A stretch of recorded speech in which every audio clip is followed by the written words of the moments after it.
pour ce qui est de Bérénice, je vais aller très vite. Il faut évidemment que vous preniez en compte les relations entre théâtre tragique et poésie. Je vais parler de poésie dramatique tout à l'heure. Comprendre comment le théâtre dramatique tragique a pris le relais de la poésie au XVIIe siècle. Et finalement, par cette relation qu'on peut établir entre parole et action au théâtre. Je vous renvoie aussi à des textes de Corneille et des discours sur la poésie, le poème dramatique, que les plus connaissent. Pourquoi ? Parce que chez Racine, on a précisément cette simplicité de l'intrigue. Et c'est justement la parole poétique et tragique qui donne la tension dramatique et fait avancer l'action. Je vous rappelle évidemment cette formule célèbre, toute l'invention consiste à faire quelque chose de rien. C'est de Racine justement dans la préface de Bérénice. Enfin, étudiez peut-être aussi, mais vous étudiez ce que vous voulez, hein, mais il m'a paru que c'était important, l'exigence de vraisemblance au service de l'émotion, évoquée aussi par Racine dans sa préface de Bérénice, puisqu'il évoque ce succès auprès du public manifesté par tant de larmes, dit-il. La principale règle est de plaire et de toucher. C'est un postulat qu'il faut évidemment réinterroger, puisqu'il contredit un peu Horace quand même. Enfin, donc non pas enfin, mais les complaintes de Jules Laforgue, j'ai un peu plus de choses à vous dire. Tout d'abord, étudier le genre de la complainte, puisque c'est une forme poétique ancienne, datant du Moyen-Âge. Donc, allez voir Didon, allez voir des poètes du Moyen-Âge. La complainte est-elle tragique ou pathétique ? C'est là aussi une question. Est-elle du côté de l'éthos ou du pathos ? Est-elle du côté d'Eros ou de Thanatos ? Vous pouvez utiliser ces termes-là, il me semble, en parlant de la forme. Après, à vous de voir ce qui vous sied le mieux. Ce qui me paraît très intéressant chez Laforgue, c'est la fantaisie de la langue. Il dit « Je possède ma langue d'une façon plus minutieuse, plus clownesque. J'écris de petits poèmes de fantaisie, n'ayant qu'un but, faire de l'original à tout prix. J'ai la ferme intention de publier un tout petit volume, jolie édition, luxe typographique, écrin digne de mes bijoux littéraires. » C'est une lettre qu'il écrit à sa sœur. Ce sont en quelque sorte des poèmes à déchiffrer, et ici la fonction holistique, heuristique, si vous préférez, de la poésie est à l'œuvre pleinement, je crois. C'était quoi, Heuristique, c'est interprétative. Enfin, la question de cette langue fantaisie, si j'ose dire, c'est aussi la question du style et donc de la valeur. C'est ici qu'on retrouve la question de la valeur. Si vous voulez vous intéresser à la valeur chez Laforgue, je vous renvoie à des textes de critiques de l'époque, comme Gustave Lançon, qui est quand même un des grands penseurs du style, Émile Deschamps, Bernard Julien. Ce sont des critiques littéraires de l'époque. Pourquoi ? Parce qu'évidemment, le style de Laforgue utilise le langage populaire. On parle par exemple de Cancan, il dit, je ne sais plus à quel propos, folichonne, il dit bouquin, il dit des choses de ce type. Il utilise le dialecte, dans certains cas, il utilise des néologismes, comme les mots valises. Il y a le mot éternulité, mais il y en a plein d'autres. On les commenter, hein, par exemple, éternulité, on peut supposer qu'il exprime l'idée du néant, de la nullité, de l'éternité, du sens du mot éternité. Le sens du mot éternité est en quelque sorte nul, parce qu'on ne peut pas le définir. C'est une des interprétations possibles. Dans un monde aussi où Dieu est mort, hein, puisque vous savez que c'est contemporain. Il utilise des exotismes avec justement des termes comme le nirvana, mais avec un A circonflexe vraiment un peu à l'indienne, à l'hindou si j'ose dire, et puis le terme de concetto, il met aussi dans sa boîte à outils poétique de mots des archaïsmes, se mourir, des choses comme ça, jusque avec un S. Voilà. Enfin, il utilise une syntaxe très fantaisiste, souvent avec des phrases infinitives, des formulations interrogatives et négatives assez étonnantes, comme « suis-je pas triste d'elle ?» à un moment donné, des redondances, des formules un peu indéfinies comme le pluriel spliniosité. Je sais pas trop à quoi ça renvoie, déjà c'est abstrait, mais en plus c'est au pluriel. Voilà. Un troisième axe de lecture, il me semble, pour les complaintes de Jules Laforgue, c'est l'intertextualité. Puisque Laforgue est dans une large mesure tributaire d'influences qui sont présentes autour de lui, et il est un grand maître de la parodie et de la réécriture, notamment de chansons populaires et d'autres poèmes, évidemment. Donc à vous de les dénicher avec l'aide de vos professeurs. Il renouvelle la langue littéraire du bon français qu'on essayait d'imposer au XIXe siècle par la républicanisation et l'alphabétisation au XIXe siècle.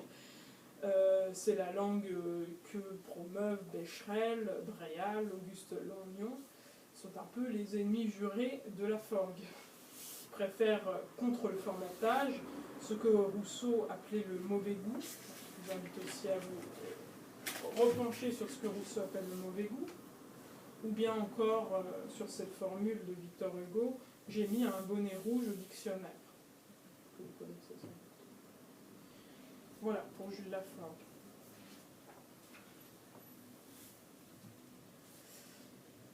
Pour Aurélien, donc, je pense que vous avez déjà vos petites idées, je ne vais pas trop vous bousculer. Évidemment, roman et poésie, ça va être une grande problématique. Mais aussi peut-être le genre de la rêverie. Et mon analyse d'Aurélien, elle s'appuie sur des intertextualités. Donc la rêverie, j'ai dit de Rousseau à Aragon. Peut-être rapprocher ces deux auteurs. Ensuite, le mal du siècle, de Musset à Aragon, cette fois. Avec le poids de l'histoire, alors là on est en pleine année folle, Musset c'est autre chose, mais c'est tout à fait dans la même vague un peu décadentiste aussi.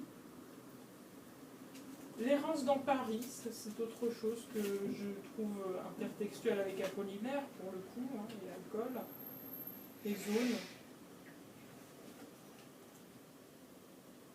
Enfin, la vision de l'amour et de la femme, qui est très... on pourrait établir un parallèle avec de nombreux poètes, mais là je pense à Ronsard tout de suite, vous pensez à qui vous voulez. Et puis évidemment, ce texte d'Aragon qui a été mis en musique par Brassens, qui est Il n'y a pas d'amour heureux. Je pense que vous connaissez Julien Laclame.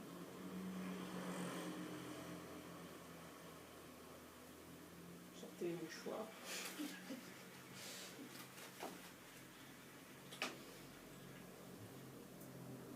ne sais pas si on m'entend.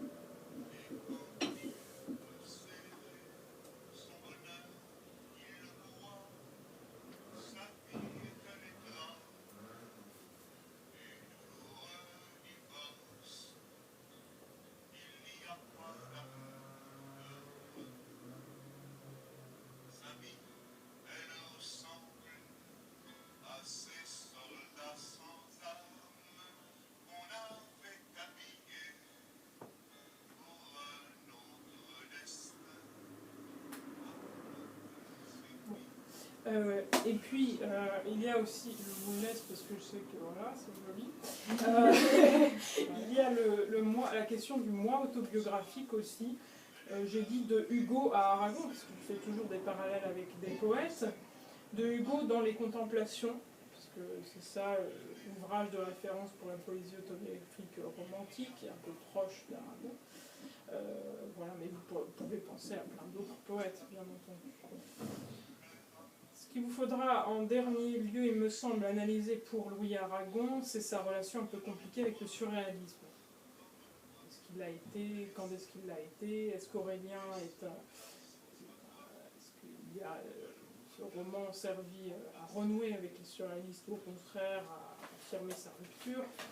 C'est plutôt la première hypothèse normalement, mais à vous de vous faire votre propre opinion. Voilà, et maintenant je vais vous parler des axes au programme, qui sont peut-être un peu moins rock'n'roll, mais quand même il faut les avoir en tête. L'œuvre, ses propriétés, sa valeur, je ne vous fais pas de définition parce que vos professeurs vont s'en charger de la rentrée. Mais en tout cas, ce qui me paraît majeur, c'est deux choses. Premièrement, les critères de définition de la valeur d'une œuvre et l'inscription de l'œuvre dans un patrimoine culturel et une tradition. Ça, c'est toute la question un peu du classique, finalement, qu'est-ce qu'un classique, hein, vous savez. Et la deuxième, c'est la valeur politique de l'œuvre versus la valeur esthétique de l'œuvre. Ça me paraît être une autre dialectique importante. Soit la littérature engagée, mais aussi l'instrumentalisation de la littérature par le pouvoir, le versant de la politique. Soit la valeur esthétique avec l'art pour l'art, ou l'éternelle querelle des anciens et des modernes également. Vous pouvez travailler là-dessus. Les références, je vous les donnerai sur le groupe. Elles se trouvent également dans ce livre, qui comporte les principaux textes critiques que vous devez connaître. Quand vous citez des textes critiques, j'en profite pour le dire maintenant, appliquez-les tout de suite à une œuvre, hein, ne les citez pas dans le vide, surtout pas. Ne dites pas Valérie ou Antonin Artaud a dit, etc.